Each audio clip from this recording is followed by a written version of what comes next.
You're listening to Barbell Logic, the podcast where we talk about what it means to experience strength and how you can use simple, hard, and effective strategies in training and nutrition to improve your life. It starts with meeting you where you are right now and finding lasting solutions. Welcome to the show. You're listening to the Barbell Logic podcast. I'm Matt Reynolds. I'm here in the team room at Tactical Response in Camden, Tennessee, which is God knows where. BFE, they call it. It's about halfway between Nashville and Memphis. That's true. And I'm here with Nate Garrison, who is a longtime friend. Got to do my first fighting pistol classes were with you. You have been with Jaeger and Tactical Response. You've done post-production for them, video guy for them, lots of media stuff for them. You are also one of our post-production guys at Barbell Logic. Mm-hmm. And a longtime Barbell Logic client. We first met, I came down here to teach a class I called Fight Strong, which was really just basic barbell training and some basic nutrition and conditioning for tactical guys that were into this stuff. And we noticed that a lot of tactical guys, I'm not going to paint with a broad brush here, they love buying cool guns and lots of fun toys. And a lot of them, it sort of stops right there. Some of those guys actually will train with those guns and toys, which is obviously better. But we found that many of them are just not in very good shape. And so one of the things I remember that I got from Jaeger in the early days is he was always talking about mindset, being prepared.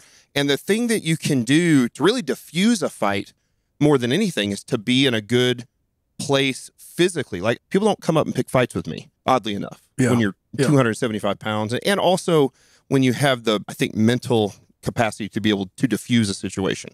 I don't want to get in a fight, and I certainly don't want to have to shoot anybody. That sounds terrible. And so we came in and talked about voluntary hardship and training and lifting weights and how that stuff played out both physically, but also how it prepared you and refined you mentally and emotionally and socially.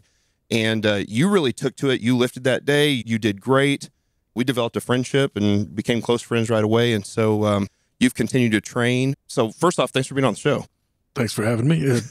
Also, good to see you again. Yeah, I know. It's always fun to hang out. So get to see you in another couple of weeks when you come out to my house for the staff conference. The reason I wanted to have you on the show that I think is really interesting, we've never talked about this, is that for many years, you had been diagnosed with ulcerative, is that how I say it? Ulcerative colitis. Ulcerative colitis, UC, a lot of people call it. That has since been upgraded to Crohn's. Your sister had Crohn's. Yes. And we have noticed that more and more people have these major digestive, if that's fair to call it that, disorders, all the way from IBS, which I think is not even really a well-defined term. Often that's sort of like, well, you're just sick to your stomach all the time. We're not sure what it is. All the way to Crohn's, which is probably the worst thing you can have. And so I'd like to walk through a little bit of your story and talk about some of the surgeries you've had and how that's affected your training. And for people who are hearing this, who deal with something similar, and your story is probably going to be a lot more difficult than most.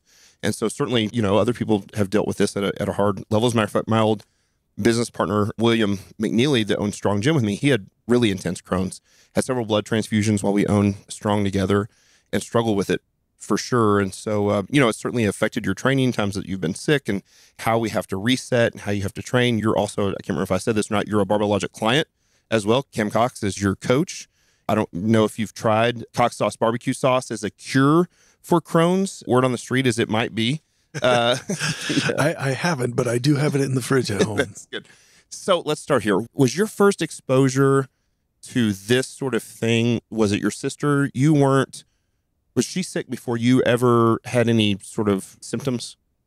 Yes, she was diagnosed, I want to say in the late 90s. She had just graduated with her master's degree and was just on the upswing of life and her career. She was in a great spot. She was a beautiful young lady.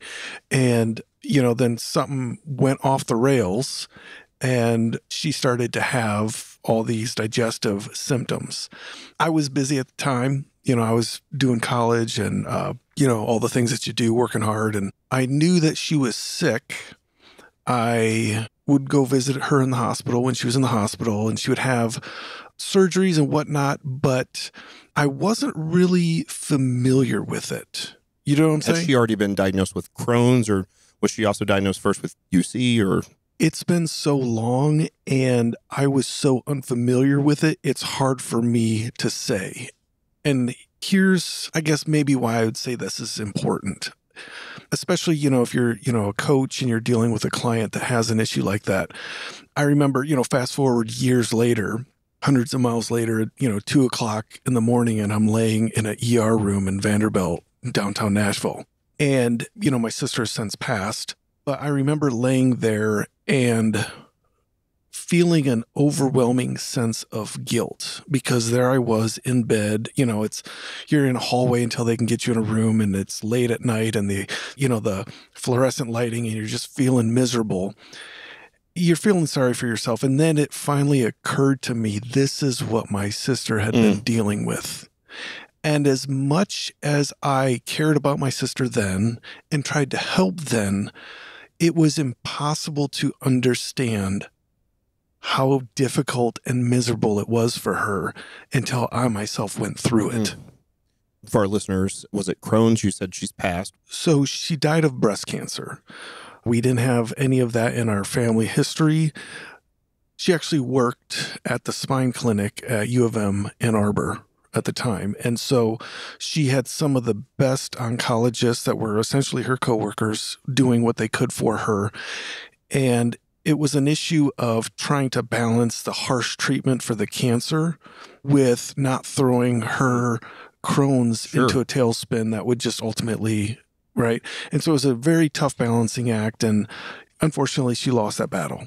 First off, sorry, right? And we've talked about this before. So, but, thank you for being transparent and being able to share this, because I think it will help many of our listeners. So let's back up just a second, because I'm sure that everybody that's listening to this has heard of ulcerative colitis. I'm sure I still said that wrong, and or Crohn's. But let's talk a little bit about what the symptoms are. So when she was sick, how familiar were you with what she was actually experiencing? I just thought she had real bad diarrhea all the time. Right. So, yeah. And so to what you were saying, so it's ultimately an autoimmune condition. And ulcerative colitis, and if you're a doctor, you might be able to articulate this better, but ulcerative colitis is an autoimmune disease that attacks your colon or your large intestine. And so something turns it on, it attacks whatever it needs to attack, but then it doesn't stop, and it keeps attacking your colon, your large intestine, until they can fix it or get you on meds. And if you don't, it'll eat a hole right through your large intestine. Right. And now you have waste spilling out into your body cavity, you go septic, and you die. Right. So here's the thing with ulcerative colitis, if they can't fix it or manage it with therapies or medication or diet, they can fix it by just taking your colon out. Right. And voila, there you go. They'll often have surgery to remove large chunks of your large intestine. They'll remove a foot of your large intestine or whatever. Yes. And oftentimes people have parts of their colon removed, and they'll wear an ostomy bag while that part heals, and then they go back in for another surgery, they reconnect it, and people with diverticulitis and things like that have that. Right. Now, Crohn's is very similar situation, except it's from the mouth all the way to the anus. Oh, okay. So you can have all those same conditions throughout your entire digestive process. Is it usually, and I'm sure maybe you don't know this entirely, but is your guess that Crohn's is usually initially diagnosed as UC, and then as it progresses, they're like, oh, this is not just the colon and or the large intestine, but we literally have issues, the stomach lining, the small intestine, the whatever, and then it often gets upgraded to Crohn's? Or not necessarily. Oftentimes they'll do a scope, right? Okay. And so sometimes they'll scope you down through the mouth. Right, Sometimes upper GI versus lower GI. Yep. And if they can find where the problem is, oftentimes they'll know right away. Okay, gotcha. And so this is marked, again, my experience with William is I know that one of the scariest initial symptoms is you start to have bloody stools, like, and not a little bit, not like I have a hemorrhoid or something, but like like a terrifying level very dark. It's not red blood in the toilet. It's very dark. Right. And yeah, so you are constantly going to the bathroom, which imagine having diarrhea for 20 days straight. Right. Like when you have it for a weekend, you're miserable. Right. Right. Because you can't eat. Right. And it eventually gets to the point where even sipping water flared up. I think peristalsis, is that the word? But basically just sipping water triggers the entire GI tract. Yeah, it's like the Pavlov's dog to the GI tract. Yeah. And you are trying to sip water because you're so dehydrated. Right. And then now you're running to the bathroom. Do you get stomach cramps and things like that as well? Or is it almost just like you feel it drop into your colon and you're like, I have to go to the bathroom right now? Or is there pain associated with like stomach cramping and things like that as well? The way I would describe it is having a rabid porcupine on fire trying to claw his way outside of your stomach. So, yeah, stomach cramps are a understatement. Yes. And then you're sick, and so you have a lot of fevers, very high fevers, you're fatigued. Here's the other thing that sometimes, again, and you can't know it unless you've had a chronic illness. And so, again, if you're dealing with a family member or a client, try to understand this. A constant assault on your physical health is an assault essentially on your mental health. Oh, for sure. And it's hard to understand if you're not dealing with it. It's sometimes hard to understand when you are the one dealing with it. And the reason I say that, I've been through the ringer a couple of times, and it wasn't until I was healthy again, whether we figure out something with surgery or meds or both, where I all of a sudden, it was like I didn't have these mind-bending fevers, stomach cramps. I could put some food in my stomach, that all of a sudden I could think clearly. And I was like, I've really been. Yeah, like, whoa. This didn't just affect me physically. Right. And, because sometimes you look back and you're like, ooh, I made some life decisions that maybe I wasn't seeing things clearly. Right. So when did you first start experiencing symptoms of Crohn's, or what was originally thought as UC? You were in the Navy? Was it when you were in the Navy? I was down in, I was going through EOD school through the Navy. I had just finished dive school. I was in EOD school down in Niceville, Florida. And all of a sudden my bowel movements, if you were more and more frequent. And I was like, right. And as gross as this sounds, right? There's a sound, right? Refer to any comedy movie that addresses diarrhea. Dumb and Dumber when he's on that's that exact thing. And you hear that, and then you're like, well, that's not normal. Yes, and it's more and more. And, and I remember an hour later. Yes, hour and a half later. I remember a certain moment where it hit me, and it was very like, oh, I remember this sound. Right? Because my sister went through it. And I was like, no. So you hadn't been diagnosed with anything, but the symptoms were enough that you were like, oh my God, I think this is what my sister dealt with. Yes. Like you kind of figured it out first. And so she was the first person I called, and I said, hey, so like no big deal, but let me run this by you. And she's like, you need to go to the hospital. Yeah, she was serious. Yeah. And I was like, she knew. I was like, you don't understand. I can't. I'm in a training pipeline right now. Right. That cannot happen. And she was like, but you have to. And I was like, but I can't. She was like, you could die. And I was like, there's something more important than this. Right. And so essentially what I began doing was I had school Monday through Friday. And then on Friday night, I would go check myself into the Twin Cities Hospital in Niceville. Out in town, I wouldn't go to the base hospital. And because you didn't want them to know? Right. Yeah, because there's just a thing, if you're in the military, everyone knows you don't go to medical during a train, like because they'll pull you. Yeah. And what year is this? Oh, this is 2013. Okay, I got it. And so I did that for a couple of weekends, and then I remember one time, we were doing like a run, swim, run.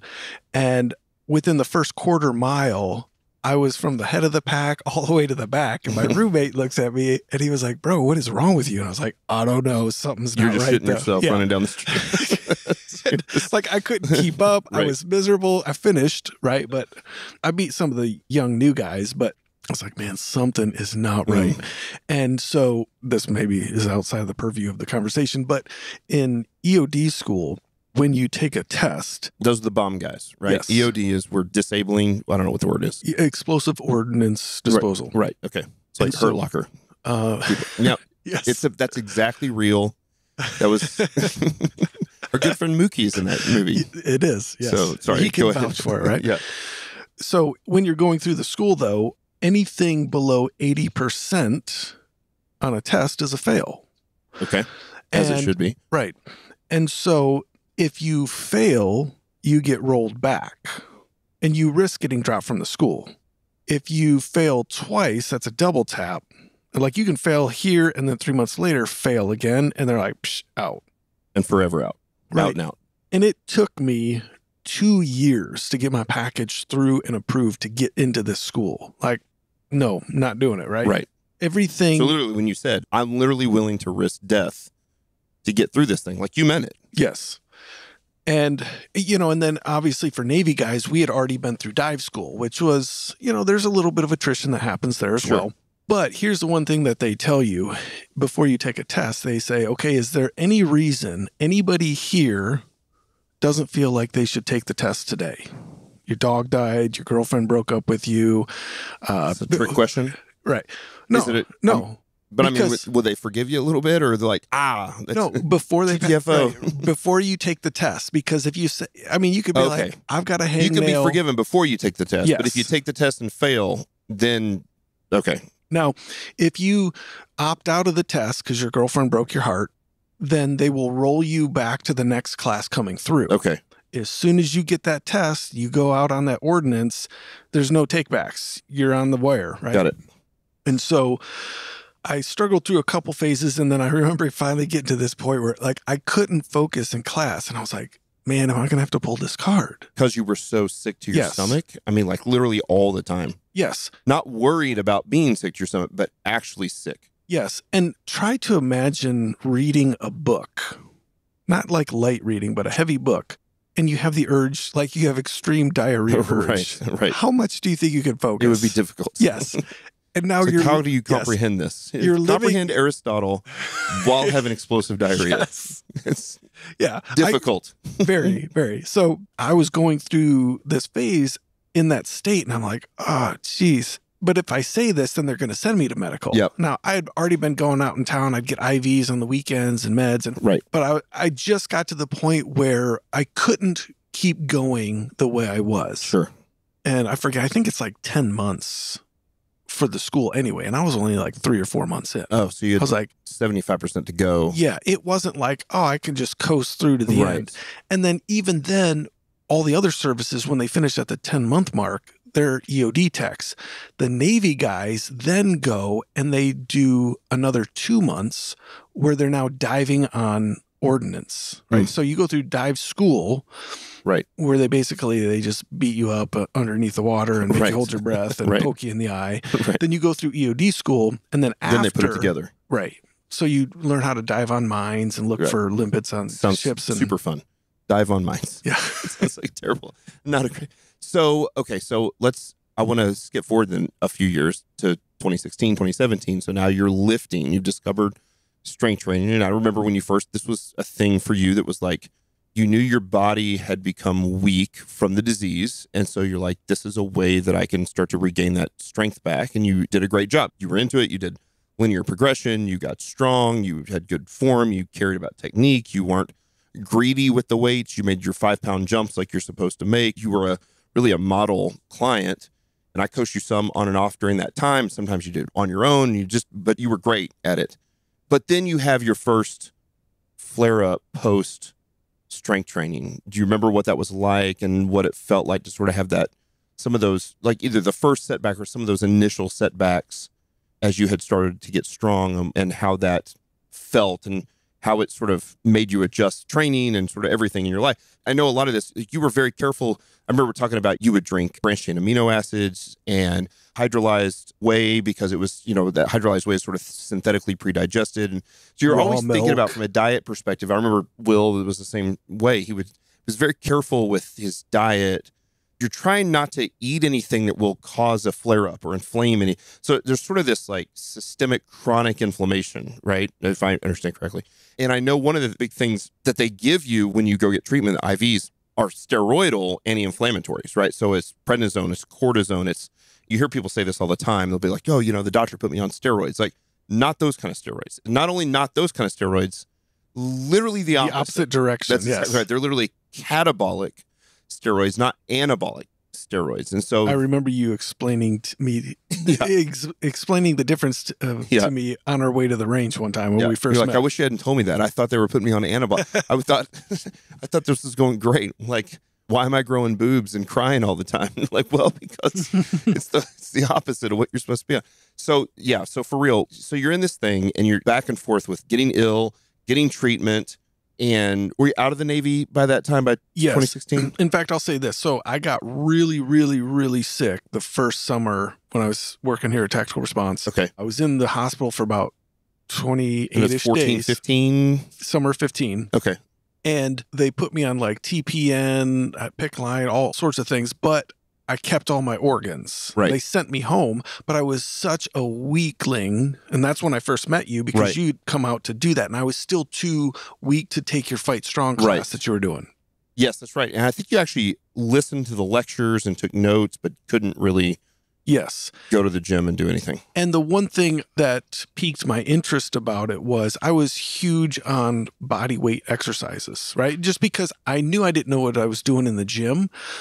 And coming from the service, like I could crank out push-ups all day, body weight squats, pull-ups, all that. But I was so ill and so sick, I just felt defeated. Like, oh, I just did 3 push-ups now, you know? Right. And you weigh 115 pounds. Right. So it's like there's not a ton of work getting done. It was just so mentally overwhelming for me. And I hadn't figured out how to get over that yet. But barbells offered me the opportunity to learn something. And like when I started squatting for sets, 85 pounds, it didn't matter because this was my first time. It wasn't like I had this reference point of squatting 500. I remember what it was like to squat 315. You didn't have that. Right. So like this is just, I'm starting at the beginning. Yes. I've talked about this before. When I remember when I first started playing golf, I was terrible at golf. But you just first started playing, so it's not frustrating to you. Yeah. And you slowly get better at golf, and it was okay. And then I didn't play golf for like 3 years or 4 years. And I came back and played golf, and I was terrible again. But I remembered what it was like to be decent at it. And that's when it was really frustrating. And so, yeah, I can see how starting barbells from a sort of weak, emaciated, shell of yourself, but still like just having this starting point could still be really like there was voluntary hardship at 85 and 90 and 95 pounds on a squat. Yes. Because you had never experienced 225 or 315. Yes. And more so too, Jaeger, I credit him with so much in that he, you came here and you said, this is the gear you need. Right. So that's what he did. He went out and we built a gym and I love it. It's just this grungy, hard, but nice equipment, nice gear, spent the money and had his entire staff coming out and training. Yes. And so like, it really, truly was in the culture to get strong. And, one of the things that he had said, and I agree, in a gunfight, nobody ever wished they had less ammo or less strength. Right. And so the culture was there. And, here's the other thing too, maybe to your coaches that might have clients dealing with this or something similar. And I don't know how to articulate it, but I recognized it when I saw it was Jaeger was very good at understanding that I had a new limitation that I was dealing with.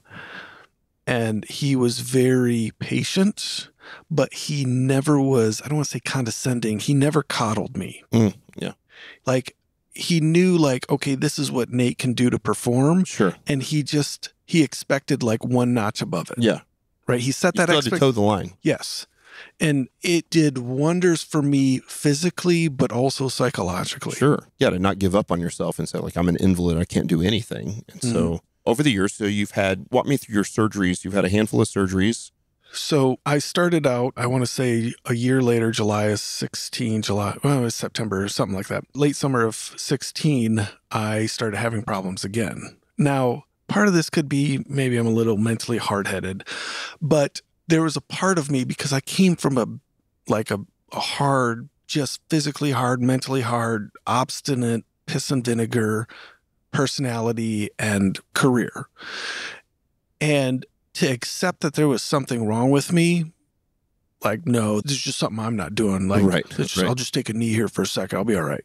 And it took me a couple of surgeries to finally look myself in the mirror and say, Nate, you're sick. Right.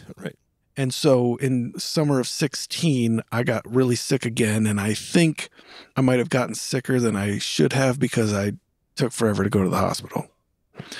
Because again, like you do. Yeah. I mean, you don't want to be a sick bay commando, right? You don't want to be the weak link. Right. And so, I was in there and they were trying all the meds, all the steroids, all the things, and I just wasn't pulling out of it. Right. And so finally the surgeons come and talk to you and they're like, hey, here's this thing we're thinking about doing if you want to go down that path. And I was like, ooh, no. The thing was? A colectomy, where they just remove your entire colon. And so you would then have to have a bag. Yes, an ostomy bag. And they had already done a scope and knew that 90% of my entire, this guy doesn't have hardly anything left. Yeah, they couldn't cut out a section. It was all going to shit. And I fought it, and finally, and again, you're on pain meds, you're in pain, you're living in a hospital, and that is a perfect time to have family or friends that you can trust or get their perspective, because the decision-making process. There's some wisdom there for them, and you're not in a great place to make a hard decision. Right. I did not do that. My sister at this point had passed away a year before, and I felt like bringing that to my family, because she had dealt with it so much, would have been more of a burden. So did you hide pretty much the whole thing from your family, or? My family found out after I had the surgery. Oh my gosh. I didn't know that. I probably wouldn't recommend it. But again, I just, there's this thing, you don't want to be the weak link. You're like, I'll just fix this thing and I'll be okay. Right. And then nobody will know, and then I'm back, right? Sure. And so finally I went through the surgery, and they said, hey, when we do the surgery, we'll be able to take your entire colon out, do a cross section. We'll be able to tell precisely if it is Crohn's or UC. And so I was like, okay, fine, let's do it. Who knows? Maybe I flipped a quarter or something. And so they put an ostomy bag on. They came back, they did the test on the colon, and they said, hey, we're 95% sure that you've got ulcerative colitis. You are a strong candidate to have what they call a J pouch. So basically, at this point, my small intestine goes to what they call a stoma. So part of my stoma is sticking outside of my stomach in a bag with a seal around it. And when it just goes, and then I empty the bag. You have to empty the bag, and that's how you go to the bathroom. Right. And I mean, it took me 2 or 3 days to finally get the nerve to look down. Right. Because you're like, I'm looking at my insides. Right. So they said, okay, you're a strong candidate for a J pouch, meaning what we'll do is we'll run you through a series of surgeries and be able to get rid of the ostomy bag. Right. And you can go back to using. They essentially create a synthetic colon, not really, it's built out of your intestine, I think, right? Or they're gonna. So imagine if you look under the sink in your bathroom. Yeah, you know how there's that sink trap. Yeah, that's right. Right.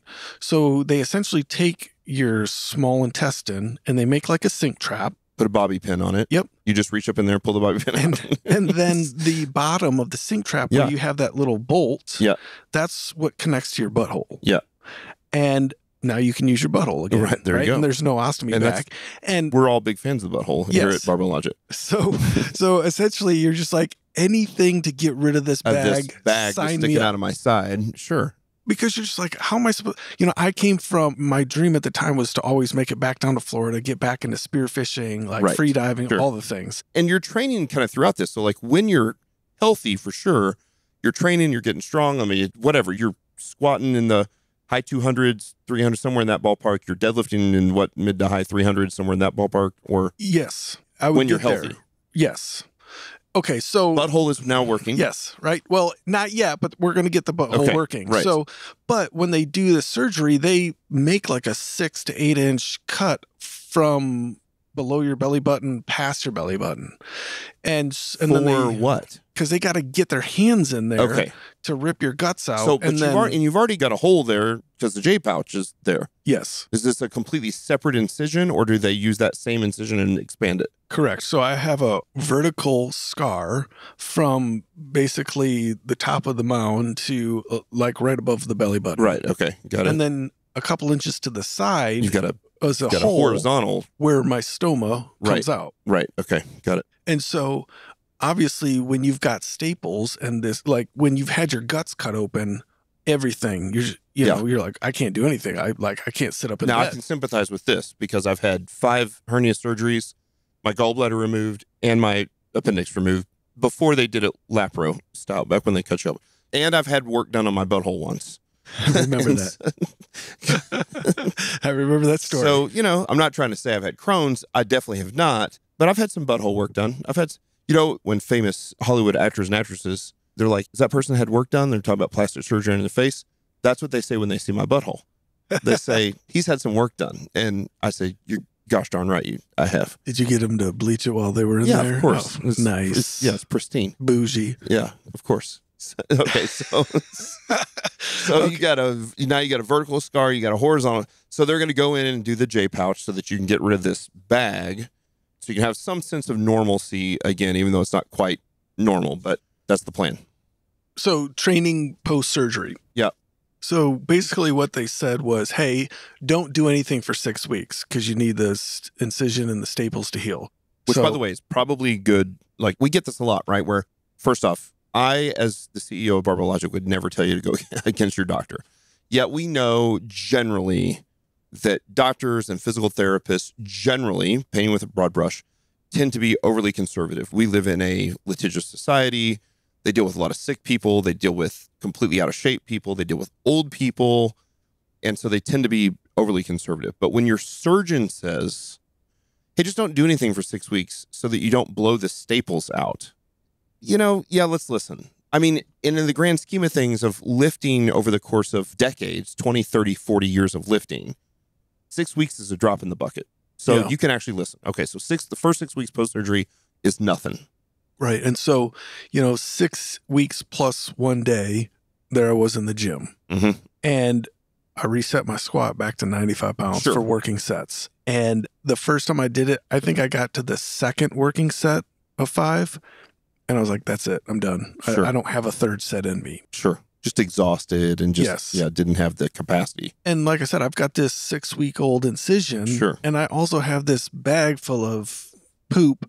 Yep. You know, and it's so new. My legs are sore, but I've just got all this unique, weird tenderness in my midsection. But I thought, okay, boom. I'm just going to start. You've got the bag, but the hope is that you'll have the J pouch. The J pouch. Right. Yes. But you're waiting for the area to heal before they can pull the bag and move to the J pouch, correct? Yes. Right. And so I did that, and I just got back in the gym. I was there every time I was supposed to be, and I eventually got my squats, and that's kind of how I gauge a squat. I forget what I was doing for all the other lifts, but they were comparable to where I was supposed to be. Sure. And I got my squat back up to, I remember the first time I broke 300 on the squat, I had a bag. Yeah. I remember coaching you during this time. I began being like nervous. Yeah. You know, I've coached everything, and I'm like, I was trying to figure out what inner abdominal pressure. I remember talking to you about putting a belt, like, can you wear a belt? I don't know if you can wear a belt. I don't know what. And I had this, like, I was having nightmares about, you know, everybody's seen the doctored Photoshop pictures of like some guy blowing his butthole out. Yeah. I was nervous about you blowing the bag out. Like, you're bearing down Valsalva and you like explode this bag. And so, but no problems. You that crossed my mind. Sure. But man, like, that's the beauty of titrating. Right. You start low and you just gradually titrate up. If you don't get greedy, you're okay. Right. And if there was a problem, I would notice it at a certain weight, and then I could back off and like running start back up to it. Sure. So I did that for a couple of months, and then I was scheduled for my next surgery where they were supposed to go in and construct the J pouch. Right. They weren't able to do that during my colectomy because I was so inflamed and so sick, right? So typically, in a perfect world, they'd do this in 2 surgeries, but they did it in 3 for me. Okay. So they went in, which meant they had to give you a bunch of like anti-inflammatories and stuff before you did the surgery, or that you just were able to heal on your own enough and everything kind of died down and they were able to go in and correct. He's healthy enough now to get in there. Okay. They put me on like a Remicade infusion. So I'd go in every couple of weeks for 3 hours. They'd plug me into a machine and put a bunch of chemicals through me. Okay. So still not super healthy. Like, that's not normal. Correct.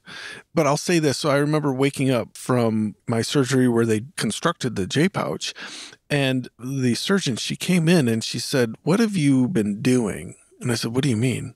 She said, "Your abdominal wall was so thick Right. and muscular, we had to make the incision about 2 inches more just so we could fit our hands in. Mm. And I remember at the time, and this was kind of new to me, but, everybody's talking about, oh, you need to do this for your core, and you need a strong core and core, right? And, it wasn't the conventional wisdom, but the true understanding was, well, how weak can your core be when you're squatting 275 for sets? Right. It's pretty That's strong. Right. And bending over a lot on the squat, heavy deadlifts. Yes. And in fact, build your core just fine. Right. And to have my surgeon come in with that. Right. And I was like, having done, this is what they do all the time, is this surgery. And they're like, bro, your abdominal wall is thick and strong. You're like, you gosh darn right it is. Yeah. I was like, you're welcome. That's right. So, yeah, I guess my incision might be a little bit longer for that now. But did the reconstructive, I still have the surgery. I now reset back for a third time to 95 pounds, work my way up. And for this surgery where I'm going to get rid of the bag, I'm super excited, but I'm just going to crank because I know, right? So I get in, and the last workout I did, my squat, I want to say, was 310 for sets. Now, this is all linear progression. It would have been 315, but I skipped a workout to go out on a weekend trip with this gal who is no longer a thing. Of course. Chasing skirts. Yep. Kept you from having your 315 across. Yes. And then I went into the surgery and had to reset again, right? And so moral of the story is, don't go chasing skirts. Plates before skirts. That's right. That's right. You stick to the rivers and the lakes that you're used to. Right. So what is that? 1, 2, 3 surgeries. And now I have a J pouch. And no bag. Correct. Which means I now have to relearn how to poop. Right. And that might seem strange to you, but it's a thing. You're like, what is this funny feeling I'm having? Oh, no, it's too late, right? Yeah, like how long had it been since poop had come out your butthole? About a year. Okay. Not only now has it been a year since it's come out, but there's like 6 feet of intestine that don't exist anymore. Right. Right. It's now my small intestine so connected. It moves a little faster. Yes. It's got less to work through. And there's no large intestine to absorb the liquid. Right. So it's just... do you remember the night we were at the dock down at the marina? We were eating wings and burgers, and so you would get this, like, I got to go right. Like, it would hit you, I remember. Oh, yes. This is shortly after, and we were hanging out. I think I'd come down to do a seminar again or training or something, and you're like, I think we'll be okay. Let's go down to the marina. Let's have some beers. Let's eat some wings. Let's have a burger. Yep. All the things you probably shouldn't have been doing. Yep. We're sitting out on this dock at the marina where they, this little crappy white trash sports bar place. And you just got murdered, I remember. And you were like, you went to the bathroom and you're like, we got to go home right now. Like, I got to go. And I was like, okay. Yes. You're like, I'm still relearning how to use my butthole. Yep. And the alkaline level is different coming out of your small intestine than it is your large. And so it's like your sweet, tender cheeks get these acid burns. Oh, man. And that doesn't sound so good at all. So then there's like a paste that you have, right? So I say all that because the first thing when you have Crohn's or a UC flare-up, or now you're just learning how to use a J pouch, when you finally venture out of the house weeks later or months, the first thing you're looking for anywhere you go is the nearest toilet. Right. Yes. You're like, where? Okay, there's that. It's a one-holer. What do I have to do if there's not? Yeah, I remember that stuff. I know, like truck stops, gas stations. Like, there's so much nuance to public toilets that I am familiar with because of it. The way the toilet paper dispenser is located, this and that, blah blah blah. All the things. You didn't travel with baby wipes? Oh, I did. Okay. I had an emergency blowout kit. I mean, I would travel with fresh underwear and shorts everywhere I went. Yeah. Because you're just like, you should have just cut the old ones off with a pocket knife. Yeah. Just let it go. And we laugh about it now, but if you can imagine what that does to your psyche and your confidence level, you're like, how am I supposed to ever talk to another girl? Right. Or how am I supposed to do anything? Sure. This, unlike my sister who got this early 20s, I was hit with this in my mid to late 30s. My mid 30s, and then I really just hit me hard in my late 30s. Doesn't seem to typically be genetic, right? I mean, is there how much is... Man, that's a great question, and who the hell knows? Right. Because, yes, it is genetic, but I think it's a perfect storm. So you can have a terrible diet or stress or, you know what I'm saying? Like if it's in your genes and then you apply the perfect storm, like, you know, when I got sick, like we were diving in the dirty water. Right? There's all sorts of microbes. There's all sorts of shots you get when you go overseas. Right. Who knows what it was? Yeah, the stress level. Will was in the Naval Academy when he got his, and I'm not making the connection. You know, who knows? But same thing. He was like, look, I was totally fine. And I got all these shots and all these things, and they poke you in Proja and do the thing, and then all this, next thing I know, I'm sick and I'm bleeding, like bleeding bad. And so, yeah, who knows? Who knows? The difference is like how strange that your sister would also have the thing. So there has to be some connection there in the genetic component. But yeah, mostly people, when they get it, they're a lot younger. And so I got it later in life. And, you know, it affected, you know, I was in and out of the hospital for a 5-year time frame in what is typically some of the prime career and earning years of a man on his mission. And then now you combine that with the fact that I'm, you know, I'll pick up adult like Depends or have liners because I've got leakage. And now you're like, how am I supposed to navigate life? How can I do anything? I can't even not shit myself. Right. And even, and, you know, and wife and kids and all the stuff that you do when you're in your 30s. Yes. Now it becomes difficult. Right. And so it really forced me to have to slow down and think, okay, what can I control? What are the things that I can do? Like, stop thinking of all the stuff that I can't do. Stop thinking of all the stuff that seems overwhelming. What can I do right now? It really forced me to focus on the here and the now. And, you know, again, I can't say enough. Jaeger was there with me the entire time, being who he was, which was awesome. Yep. And one of the things that I could do was go to the gym. Yep. You know, it was just, like I said, it's just this rugged, raunchy, steel and wood and sweaty garage, like warehouse type gym. And I would go there and I would start at 95 working sets and I would work my way up, and you'd have to time your food. Right? Yep. Because that's the other thing. You're like, I need to sleep enough and I need to eat enough. Well, when you have a J pouch or you have ulcerative colitis or Crohn's, you'll wake up 3 or 4 times a night. There's sort of an alarm that's going on. To go to the bathroom. A couple hours after you eat, it hits. So you don't get your good quality sleep. Right.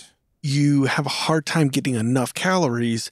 And now I'm going to ratchet up another 5 pounds in the gym. Right. And so. Which is stressful. I mean, like in a good way that's going to make you better, but like it's an additional stressor. It's inflammatory. It's all, you know, all of those things that are still sort of contributing overall. You've got all of these multiple inputs of systemic stress that are coming in from work, from the disease, from training, from all of those things. And you're trying to time all that stuff and sort of live your life on this ridiculous schedule to try to get it all done without, you know, having the issues. Yes. And there was so much, like I said, I just couldn't imagine or fathom accomplishing, but this one thing I could, and that was getting into the gym and working out. Yeah. And I'll tell you what, like just in squatting, there'd be times where I'd go to the bathroom 3 times before I finished my squats and moved on to either bench or overhead press. But whatever, that's what I'm doing, you know? Yep. And so I would just do that and I would do that and I'd get stronger and stronger. But I feel like I've reached some sort of limit with my J pouch. The J pouch worked for about a year.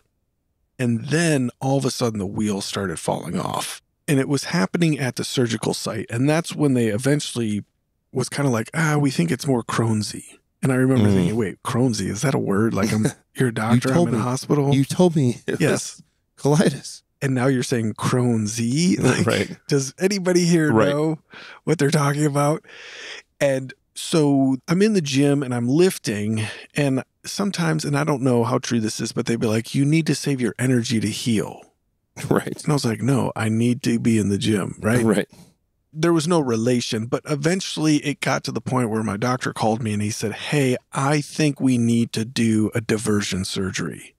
Diversion meaning put a bag back on you so that we can allow the inflamed site to heal. Not be used. And by the inflamed site, shut the butthole down. Yes. Yeah. We had to shut the butthole down. And now before all this, I've forgotten, we'll skim over this, but I was getting a lot of fistulas. And that's a immune system thing where you basically, your immune system just eats holes through your skin, through your intestines. Like I don't know how to explain it. It's just like your body's eating itself. It's similar to an abscess, right? Yes. From the inside out instead of the outside in, I think. And so again, you're feverish, you're ill, you're miserable, you're like, it's maddening. And then imagine trying to train, trying to squat and deadlift through that. You're like, I'm going to bear down and right. I might poop myself. Right. Or blow out an abscess. Yes. Right. But I did what I did because, again, even today, and then there's just a part of me that was full of piss and vinegar. And I was like, you know what? I don't care if this is going to kill me. I'm going to accomplish something. I'm going to grow. I'm going to conquer new ground today. And eventually got to the point where in about a year and some change later, the doctor was like, look, we need to let the butthole rest. I've been told that many times, in fact. And so the worst thing you can hear when you don't have an ostomy bag is we need to let the butthole rest. Yeah, we need to put an ostomy bag on you. There's all sorts of butthole play going on. Yeah. I don't want to let it rest. Yeah. It's a party large Wednesday, Friday, and Saturday. Yes. So I get to the point where I'm just so ill. I'm like, okay. I guess we'll have to let it rest. We're going to do this. And so I went back in and they put a bag back on me in September of 19, which meant I got a whole new incision right up the middle. Oof. Now I've had minor surgeries in between all of these major ones. And there I was back to 95 pounds for my working set. Right. You're a pretty thin guy. You're an athletic looking guy. You've never been heavy. When you're strong, like right now, you're pretty strong. What's your body weight right now? Right now, I'm at about 192. Okay. And you're 6 foot tall or right? Yes. Some of that 6 foot. And so when you are sick and small, what does your body weight tend to drop down to? The lowest I got down to was about 135. Okay. Now, I mean, that's a pretty big swing, man. Yes. 60 pounds. Now, when I had my J pouch, I had trouble getting over 175 pounds, and that was on a good day. Because you just couldn't absorb the nutrients before they needed to come out? I was so limited in what I could eat. Okay. The wings and burgers and beer, I remember it didn't sit well. Right. Even so, even if I ate all the things that I could eat, you can only eat so much. Sure. And, I talk to other people that have J pouches, and I understand where they're at mentally, but sometimes I use it as an opportunity, like, look at me.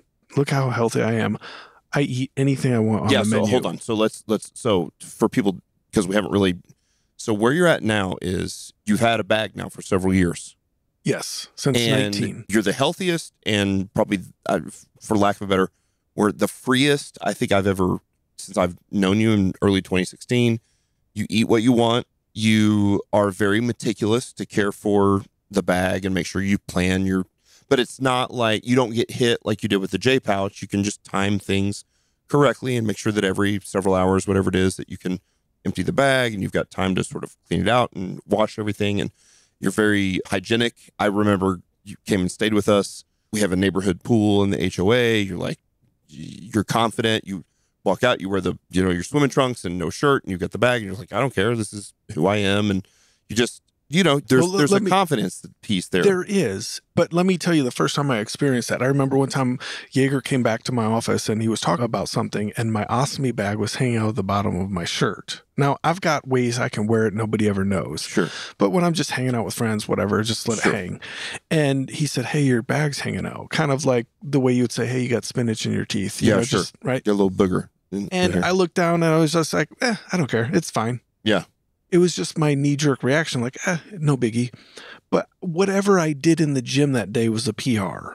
Like, I had done something that built confidence back into myself that made me understand that I was more than my physical limitations. Right. You're not defined by an ostomy bag.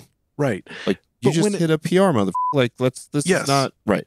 But when you first get hit, when life first knocks you down and devastates you, your world is wrecked. Sure. All you can focus on is the thing that you can't do anymore, right? All the water stuff, all the naval stuff. All the butthole stuff. Yes, obviously. There's all sorts of things. Your world's shaken because all you can think about is all the things you can't do. Me getting into the pool with my shirt off and an ostomy bag on, like that didn't happen over the night. Sure. That was time under the barbell. there was the technical side of trying to figure out, because and this is a whole nother side conversation, there's an adhesive that goes around the stoma. Yeah. So if you can, yes, a seal. So yeah. if you can imagine, put a piece of duct tape somewhere on your stomach every day, and then a few days later, pull it off and put a fresh piece on in that same spot. Yeah. Right? It's pretty raw. It gets pretty raw. Right, sure. And, my immune system started reacting to the adhesive. So then there was this whole thing with my ostomy nurses trying to figure out what adhesive can we use that will stick and be good enough for him to live his life, but not wreck his skin. In addition to just like, hey, there's this bag of poop right in front of me. Right. Hey, girl, what's your name? Right. So it doesn't happen overnight, but I am where I'm at today because at some point I had to just commit in my mind to just saying, what can I do today to move the ball forward? Yep. And then go do that thing. Yep. And tomorrow I might get knocked back 3 or 4 paces, but it doesn't matter. I'm going to get knocked down and I'm just going to get back up. And you're still going to move the ball forward. Yes. Even if you get knocked down 3 or 4 paces. And again, when you're young and you're healthy and you haven't experienced this, like I said earlier with my sister, you feel for your client, you feel for your family member, but until you go through it, you're just like, it's like your eyes are open. You're like, oh my God, I get it. Yep. And so the biggest thing, I guess, if I were going to tell anybody, is you just have to understand, when I talk about Jaeger and him being fantastic, helping me as a friend through this, it was almost like, it was an issue. It was like a little secret. He knew, but he never said it out loud. He knew that I was always looking for a bathroom, or when we finish eating, like, hey, go do this thing, or like when we're lifting, I had to run off for the gym. Like, he knew, but he never said it. And then when I came back, we just picked up from where we were. Right. And he never made it a big issue. And he knew I had it in me to do whatever we were going to do, whether it was in the gym, on the range, in business, whatever. There was a level of patience, if that makes sense. Sure. Yeah, and I think you got to pay it forward on some level with him. I mean, he's got ALS, and he's in his last few months of life. We're here in his house, and you got to go to Ukraine with him in his last hurrah. Mm-hmm. And probably, I don't know how much that went through your mind, but being able to do the same thing. Like we were talking about this earlier, his mind is as sharp as ever, and his body is no longer cooperating. I know it's probably not exactly the same thing, but I can imagine that there were times that you had to think in Ukraine, in these places that you went with him, that were like, you got to treat him in much the same, like it was just, he's the Jaeger of old. He is the operator, and sort of repay that respect, I imagine. Oh, 100%. And when we went over there, I forget what I hit a deadlift PR at last summer, like 475, somewhere in that neighborhood when we left. And I lost a bunch of weight while we were over there because we didn't train. There was a calorie deficit. It was cold. But man, every single day, I was glad for the strength that I had. Sure. For myself and to help carry his load. Sure. And it truly was an honor to be there and to return the favor to him. But the barbell training through all of this has been, you used to speak to it quite a bit, and you probably still do, but the voluntary hardship, the refining power of it. And, through all these surgeries, I always had to reset to just a god-awful low number. But what it forced me to do was to look for the positive in the negative. One of them was, I get a chance to revisit technique at low weights. And the other one was, I can control my attendance in the gym. And everything that you do really does matter. We say that, we hear it, right? But it really does. And it occurred to me when some of the guys that I really admire and I look up to started referencing me. Hey, the guy out there in the gym doing the thing with the bag. And then I had other guys come up and shake my hand and be like, man, you really inspire me. And I was like, me? Like, how am I, right? And, strength is a choice just as much as weakness is. And one of the things that I've learned throughout all of this, regardless of what you're dealing with, when you choose to be weak, somebody that you care about is watching you. And they're learning from you how to be weak. And we don't think about that when we're in the pit, with the lion feeling sorry for ourselves. But there's a kid, a family member, somebody in the neighborhood, somebody on your business team that's watching you and how you respond to everything that life throws at you. And you don't have to win every day. You just got to get back up. Yeah, it's interesting that voluntary hardship, even we've got Coach Carl Shute and Hambrick, they'll talk about it being virtuous at times. I would argue that the times that voluntary hardship is the most virtuous is in the midst of involuntary hardship. It's actually not that hard. I mean, like, it's respectable to do voluntary hardship no matter what. But when life's pretty good and you're working the cubicle job and you got the family and you got the kind of living the American dream, it is the only hard thing that you have. Like, you choose to do this thing hard. And yes, 95%, 99% of the Western world, the United States, will not choose to do something hard. But when you choose to do something hard in the midst of involuntary hardship, in the midst of the surgeries, you know, as we've had Professor Paul Markle on, in the midst of the cancer, like, I'm going to lift, because you know that you can't guarantee being refined by the involuntary hardship. We're all going to experience different levels of involuntary hardship our entire life. Life is full of those things. They're full of tragedies and heartbreaks and people getting sick and whatnot. But man, I think when you choose to do the hard thing, even in the midst of getting hardship forced upon you, like, I really believe that's when it's most virtuous. And so, and probably when it makes the most positive impact in your life, to go like, in the midst of this disease trying to kill me, I'm still going to choose to do the right thing, to put one foot in front of the other, even if it's that starting back at 90, 95 pounds on squat. That doesn't matter. I'm still choosing to do this thing that's hard. I could sit at home and feel sorry for myself and get involuntary hardship thrown upon me and get this sickness thrown upon me and get this, you know, play victim mentality. And you were a victim. That's all true. But what is the thing that refines?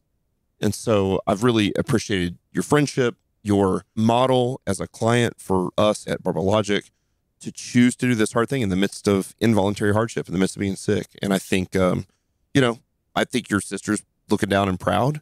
I think that the people you've worked with, people like Jaeger and myself and people you've been able to come in contact with over the years, have seen that, and you've garnered a tremendous amount of respect. You would have garnered respect having just fought the sickness and fought the battle.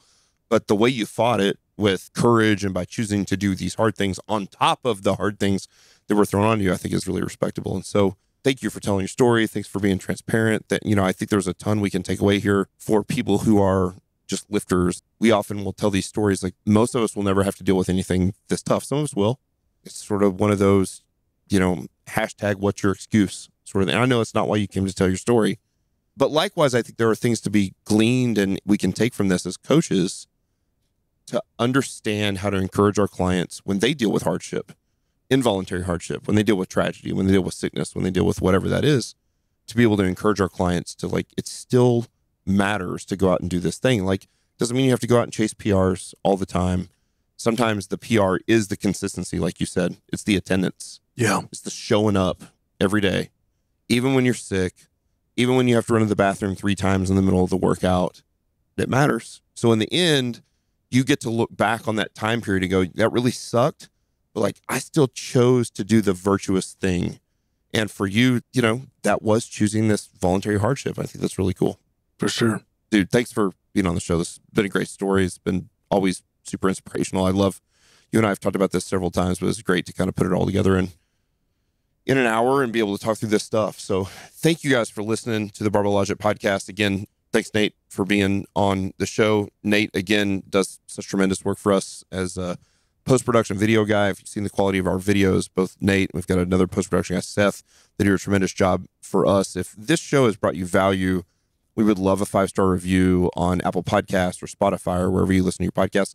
This is a great one to share with other people. Like, we all know somebody right now who's going through some form of involuntary hardship, and to encourage them by saying, like, you don't have to give up. You don't have to lay down and die. You don't have to play the victim, right? Even though you are a victim, I want to be clear. Like, it's just because you are a victim doesn't mean you have to be defined by your victimhood. I think that's the mindset that Jaeger talked about that's why that comes first. So hopefully you can use this as a source of inspiration. Hey, man, I know you're not really on social media. Do you want to give any, like, if somebody is touched by this, how do they let you know? You know, I don't. Bat signal? Yeah, that's the thing. I'm not on social media. Okay, how about email me, email us, email me at Barbell Logic or support, or, I'm easy to find, or at Reynolds Strong on Instagram, and let me know that you love Nate's story. And Nate and I are constantly texting and talking, and I'll take some screenshots and I'll send it forward. I'll be the bat signal. Yes. Jaeger keeps trying to get me on a social media. Eventually, maybe I will, but I enjoy your privacy. My solitude. We just talked about your butthole for an hour and a half. Yes. We've opened the floodgates, literally. So I'll start an Instagram page for it. yeah, it could be called Nate's Butthole. So thanks for listening to another episode of Barbell Logic Podcast. We'll catch you guys next week. Thanks for listening. Yeah, we'll see you next Tuesday. See ya.